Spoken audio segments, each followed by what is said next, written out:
urupfu rwe rusize icyuho gikomeye mu itangazamakuru muri siporo by'umwihariko, aho benshi bamenye ubunyamwuga bwe, ubwitange n'urukundo rw'umurimo uzakomeza kwibukwa imyaka n'imyaka, kuko niwo murage asigiye abakiri bato.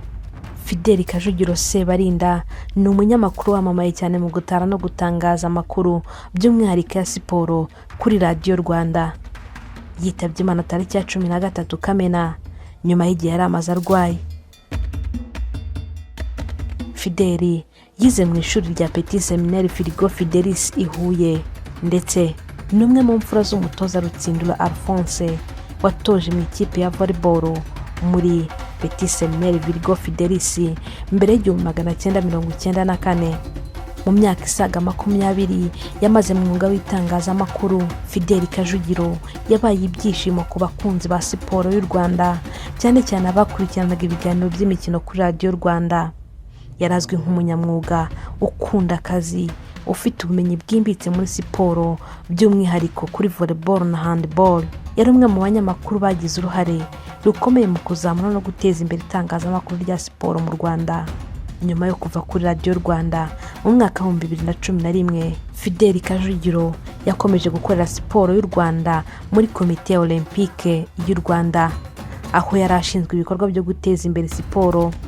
Yanakomeje gutanga umusanzu mu iterambere rya siporo kugeza ku munsi wa nyuma w'ubuzima bwe. Abakoranye nawe bamwibuka nk'umuntu wicisha bugufi, uvuga make ariko ukora byinshi. Wahoraga ashishikariza abandi gukunda akazi no kugakora neza badategereje ibihembo. Fidèle yabereye benshi umwarimu, umujyanama n'inshuti, aho yafashije abanyamakuru benshi bakiri bato kumenya no gukunda umwuga w'itangazamakuru. Kajugiro yatangiye gukora itangazamakuru nyuma ya Jenoside yakorewe Abatutsi mu 1994. Yakoreye icyahoze ari Renfort, ubu ni RBA. Muri urwo rugendo rwe ntiyagarukiye gusa mu makuru ya siporo, ahubwo yanakoze mu ishami ry'amakuru. Yagaragaje ubushobozi bwo gukora mu nzego zitandukanye z'itangazamakuru mu gihe cy'imyaka 20 yamazemo. Mu buhamya bwatanzwe nabo bakoranye, Kajugiro agarukwaho nk'umuntu wakundaga akazi kandi akagakora atagamije ibihembo cyangwa se kwamamara gusa. Marcel Rutagarama, umwe mu banyamakuru bakoranye na Fidèle Kajugiro Sebarinda, yavuze ko Kajugiro ari we wamwakiriye bwa mbere ageze muri Renfort mu mwaka wa 2001. ngo yaramufashe amwigisha kumenya neza umwuga no gusobanukirwa itangazamakuru, by'umwihariko itangazamakuru rya siporo. Ngo yamubereye inshuti, umujyanama ndetse n'umwarimu. Ibi ni bimwe mu bimenyetso byerekana ko Fidèle Kajugiro Sebarinda atari umunyamakuru gusa, ahubwo yari n'umurezi, kandi yafashaga abantu gutera imbere atitaye ku muntu uwo ari we, kuko ngo kuri we yizeraga ko umurage mwiza kurusha indi ari ugusangiza abandi ubumenyi ufite.